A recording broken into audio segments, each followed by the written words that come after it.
Fat Cat has an IQ of only 50, placing him in the category of moderate intellectual disability. Poor and innocent by nature, he has depended on his mother since he was a child. Because his mother made a living as an unlicensed hawker and was often arrested by the police, Fat Cat developed a deep-seated resentment toward the police. When his mother later died of an illness, she left Fat Cat with only a false hope. She told him that his father wasn't dead, but had simply gone to San Francisco to sell salted duck eggs, a lie meant to give him the confidence to live on. From then on, Fat Cat made a living in the village selling tofu pudding, but he was frequently bullied by the local thugs.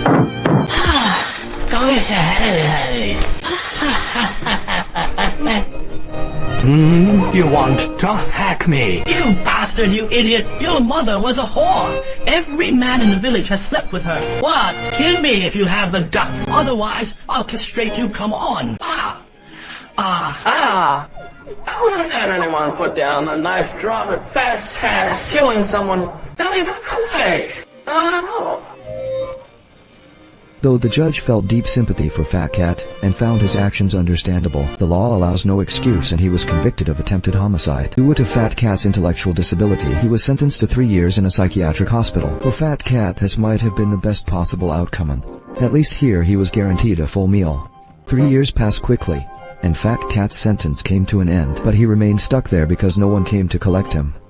The social welfare department had assigned social workers to follow up on his case, but once they heard he was an intellectually disabled person with a violent record, no one was willing to take it on, until a young social worker named Xiaoyu appeared. The supervisor dumped Fat Cat's file on Xiaoyu, and his tone revealed a clear attempt to shirk responsibility. Xiaoyu initially just wanted to follow procedure, pay a quick visit and write an assessment report just to get the job done, but when he met Fat Cat, his perspective began to shift. Upon seeing a visitor, Fat Cat would enthusiastically wipe a stool perfectly clean and invite him to sit down. Xiaoyu discovered that Fat Cat wasn't as simple as imagined. Not only could he communicate, but he also showed a handy side and was exceptionally polite. However, it was this very innocence and kindness that led to him being bullied by other patients. Meanwhile, the caregivers didn't care at all, and whenever trouble arose, they always blamed Fat Cat first. Cat fighting again? No, he didn't. It wasn't his fault that man hit him first. Who are you? I'm from the social welfare department. I'm here to see Fat Cat. Watch your tone. Do you get hit often? Not all the time, brother. I had diarrhea this morning, so he didn't have the strength to hit me. Only brother Shui hit me once. Do you know why they hit you? It's all my fault. I just can't be as crazy as they are. We all live together, and it's only fun if you're as crazy as them. I'm so useless no matter how hard I try. I can't act as mental as they do. Fat Cat's answer is heartbreaking in its innocence. Xiaoyu then asked him if he wanted to leave this place. Fat Cat's reaction was unexpected. He didn't seem overjoyed at all. Instead, there was a hint of doubt and a weariness beyond his years. 2 ladies told me they'd take me out once before, but they also said I mustn't make any mistakes. They said if I did, they would be the ones held responsible. If something goes wrong, they'll have no food to eat and will get fried squid fire. If you want to take me out, you'd better think it through. Okay, I'll go back and think it over. 2 other ladies said that before, but I've never seen them again. They've been thinking for so long and still haven't decided. It's so sad. Hearing this, Xiaoyu felt both helpless and heartbroken. She returned to the social welfare department and volunteered to take on Fat Cat's case, and successfully secured a temporary place for him at a hostel. From that moment on, Xiaoyu became Fat Cat's legal guardian. Having regained his freedom, Fat Cat was full of curiosity and hope for the future. However, this joy was short-lived. A quick-tempered roommate lived in the hostel, making Fat Cat's smile instantly vanish. Just one fierce glare was enough to make Fat Cat tremble with fear. In the dormitory, Fat Cat once again became a target of bullying. His roommate not only beat him, but also tore up the precious photo of his father. When Xiaoyu visited him again, Fat Cat's long-suppressed grievances burst forth like a dam breaking. That supervisor brother said he'd hit me if I didn't love him. I said I needed to pee, and he threatened to cut off my birdie. He saw the photo of my dad and tore it to pieces. Fat Cat, please don't cry. Stay here. I'll go down and give him a piece of my mind. He won't dare bully you again. Okay. Xiao Yu comforted him and took out 2 lunchboxes telling him to eat first, but the filial fat cat's first thought was to let his father eat first. Kneeling before the taped-up photo, he carefully took his lunch kai and placed his favorite poached egg in front of it. After only a few bites, he suddenly burst into tears again. He had thought of his mother in heaven, wondering if she had anything to eat. The next day, Xiao Yu took Fat Cat to pay respects to his mother. Like a child reporting his grades to a parent, Fat Cat was full of joy. Laying out the poached eggs and water spinach he cooked, he proudly told his mother that he bought these ingredients with the money he earned working at the hospital. I've grown up now, I can earn my own money.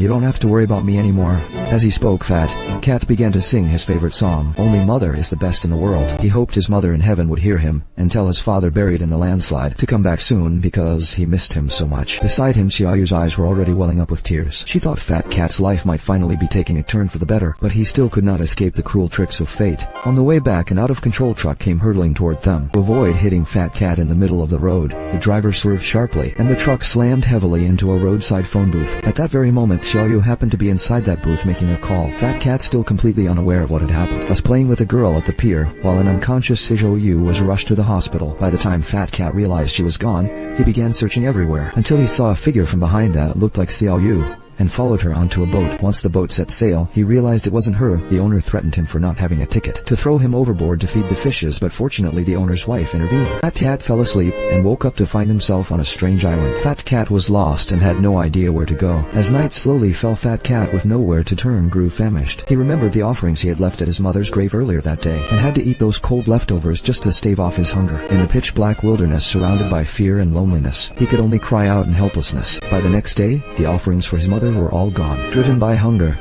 Fat Cat wandered into a village and was so desperate that he tried to eat chicken feed. The owner mistook him for a thief and chased him away with angry shouts, leaving him to flee in panic. Later, at a roadside shrine, he found a rotten apple, gnawed by rats to satisfy his hunger. By nightfall, his stomach began to cramp violently, and he suffered from vomiting and diarrhea. On his 3rd day of wandering, he could no longer bear the hunger. Passing by a house, he saw a dog eating its meal. He stepped forward and tried to reason with the dog in his most sincere tone.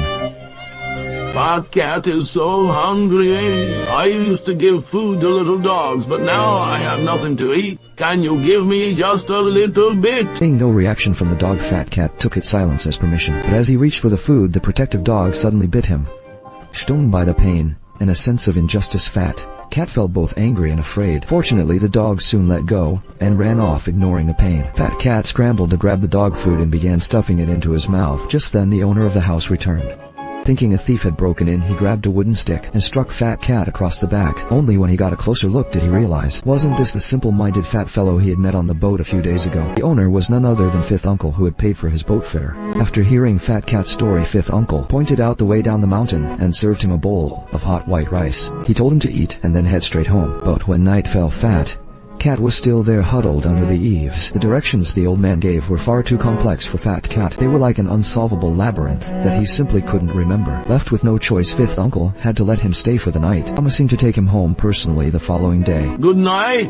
What did you say? I'm speaking English, don't you understand? Then I'll just say good night instead. I wonder if simpletons love the Chongjiang festival, or if everyone at Chongqing is a simpleton. The next day, Fifth Uncle took Fat Cat to a nearby village and asked around, but no one seemed to know him. A fortune teller saw Fat Cat and noted his pointed forehead, claiming his life was cursed, and his eyebrows carried an ill omen. Destined for poverty and orphaned with a crooked mouth, he predicted that Fat Cat was the sole survivor of his family. He advised Fifth Uncle not to waste any more effort. Gradually, Fifth Uncle grew impatient and wanted to be rid of this burden. On the way back, he seized his chance and bolted. Fat Cat followed close behind, but while crossing a single plank bridge, Fat Cat accidentally fell into the water. Fifth Uncle looked back to see Fat Cat struggling and crying for help. A moment of hesitation flickered in his heart, but he hardened his resolve and walked away without looking back. Before he could go far, however, his conscience began to gnaw at him. Fat Cat didn't seem to know how to swim if no one saved him, and he'd drown.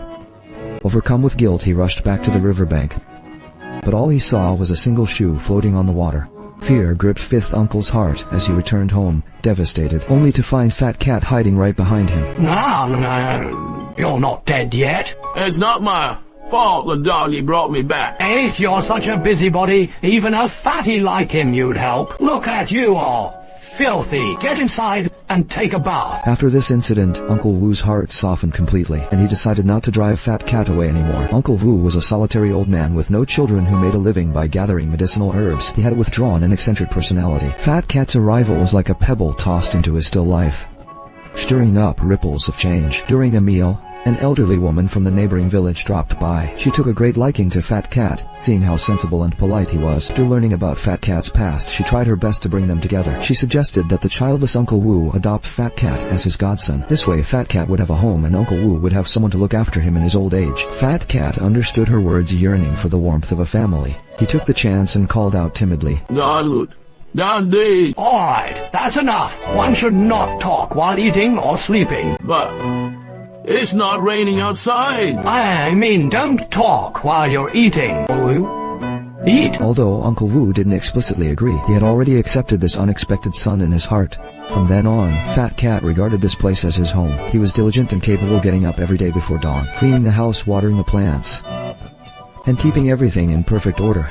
When Uncle Wu woke up to see his home transformed, his heart felt warm. When Uncle Wu went up the mountain to gather herbs, Fat Cat would follow behind like a curious child, asking questions about the use of every single herb. On the surface, Uncle Wu would always scold him impatiently, but deep down he was incredibly happy. He gradually grew used to Fat Cat's company, smiling much more often, and would even take the initiative to introduce him to villagers. My godson. Greet Uncle Han and Aunt Han. Fat Cat often surprised Fifth Uncle. He was quite handy, and even managed to fix the dilapidated rattan chair that Fifth Uncle cherished like his own life. Fifth Uncle lay on the repaired chair, rocking back and forth contentedly, and couldn't help but praise him. Good lad, you're quite a capable simpleton.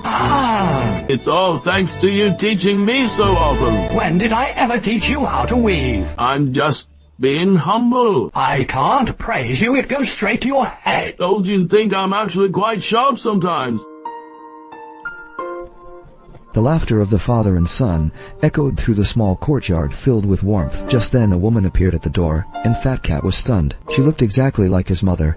The woman was actually the mother of their neighbor Azu. Son Azu was devastated after failing his college entrance exams. He had locked himself in his room, languishing in despair and refusing to see anyone. Azu's mother was heartbroken. No matter how she pleaded, he wouldn't come out, seeing her in tears. Fat Cat felt her pain. He ran to Azu's door, and in his simple way, scolded Azu for being so inconsiderate. How could he make his mother so sad? To comfort her, he began to sing that familiar ballad once more. Only mother is great in this world, but as he sang, he thought of his own mother and broke down in tears again. Fifth Uncle rushed over when he heard the commotion. Seeing this, he felt deeply for Fat Cat and grew angry at the despondent Azu. Azu has been a nuisance to you these past few days. Please don't hold it against him. He's such a young master. How'd I dare blame him? Failing the joint entrance exam this time was a massive blow to him. He really did work hard.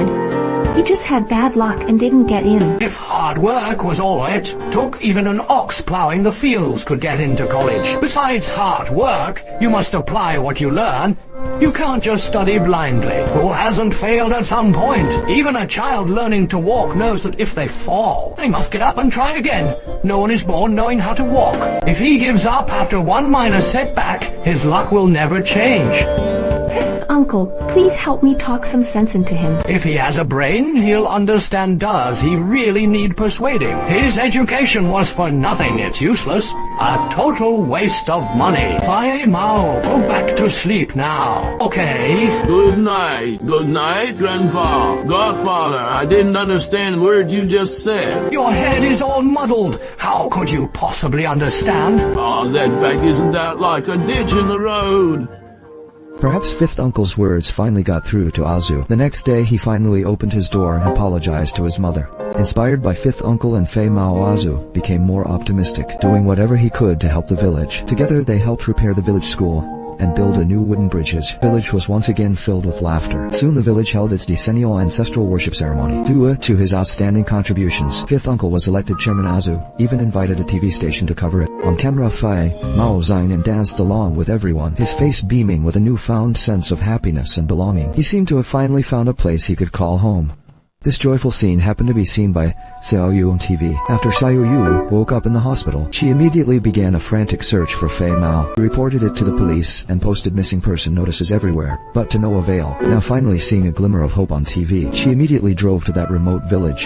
However, Xiaoyu's arrival shattered this hard-won peace. When Fat Cat saw Xiaoyu again, His reaction wasn't one of joy, but rather anger and resentment. In his simple mind, it was Xiao Yu who had abandoned him at the pier and left him to fend for himself. She had even cheated him out of his money. Xiao Yu rushed to explain, but seeing Fat Cat's intense reaction, Uncle Wu mistook her for a villain and tried to drive her away immediately. Relieved, just get out of here. Sir, I am his legal guardian. It is my responsibility to care for him. Huh? You take care of him, leaving him in the middle of nowhere, cold and starving, challenging for food with my dog, and sleeping on my doorstep.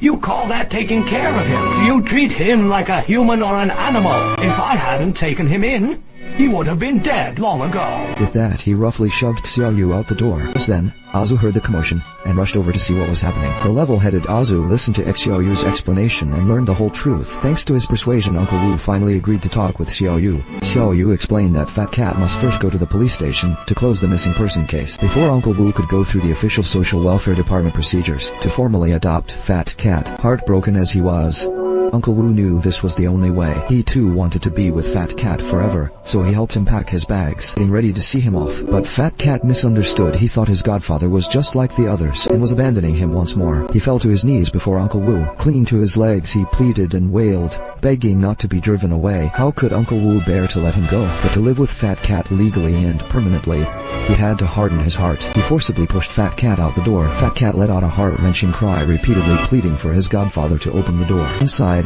Uncle Wu was also drowning in tears. Just as the sorrow reached its peak, Xiao Yu's colleague arrived with several police officers. They meant well, they only wanted to take Fat Cat back to close the case. However, one of the officers, he had a fierce look and a harsh attitude. This triggered a violent resistance from Fat Cat, who already harbored fear and hostility toward the police. The scene instantly spiraled into chaos. He tried to take Fat Cat by force, but Fat Cat shoved him aside. Fat Cat retreated inside, catching Officer's hand in the door as he tried to slam it shut. Seeing this, the officers outside surged forward and kicked the door open. The impact was so violent that Fat Cat was sent flying from behind the door. His head slammed hard against a toppled cabinet. Poor Fat Cat was once again rushed to the hospital after treatment.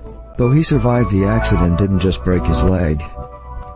More tragically, his brain suffered severe trauma. His memory was completely gone, and his mind had severely regressed. He was sent back to the very asylum he had once escaped. This time, he had completely lost his wits. He no longer recognized Xiao Yu, nor did he recognize his beloved godfather, Uncle Wu. As Azu sang that familiar nursery rhyme, "Only mother is great in this world," in his ear, a flicker of emotion seemed to stir in Fat Cat's eyes. Uncle Wu hurriedly pulled out that photo of Dad that had been torn and taped back together, hoping to reawaken his memory. But Fei Mao seems reluctant to recall the past, even tearing up and swallowing his father's portrait. You remember him, and you remember us. You know perfectly well that being with you made me the happiest. Don't do this to me. Look at yourself. What's the point of living like this? Maybe you're better off dead if you're dead. The rest of us won't have to suffer for you, don't you understand? Just die. Why don't you just die? Uncle Wu lost control of his emotions and was forcibly led away by doctors and orderlies, and Fei Mao seemed to sense Uncle Wu's grief. Tears began to stream down his vacant face, but immediately after he was so terrified that he lost control of his bladder, wetting his pants. He's in a much worse state than before he left. I have failed him. It's not your fault he was born to a life of hardship. You frightened him, please. Need now. Just go. Once they left, the ward fell back into a deathly silence, leaving Fei Mao all alone, unconsciously humming that familiar nursery rhyme, "Only mother is great in the world." The shot pulls back from a close-up to a wide view. Fei Mao is left trapped and alone in this cold, indifferent world. The film ends here on a note of absolute cruelty. It offers the audience no false hope. Fei Mao has returned to the very beginning, only in a state far more unbearable than before. This ending strikes like a heavy sledgehammer to the heart, leaving the audience in a state of lingering oppression and heartache, forcing us to rethink how we engage with the world around us.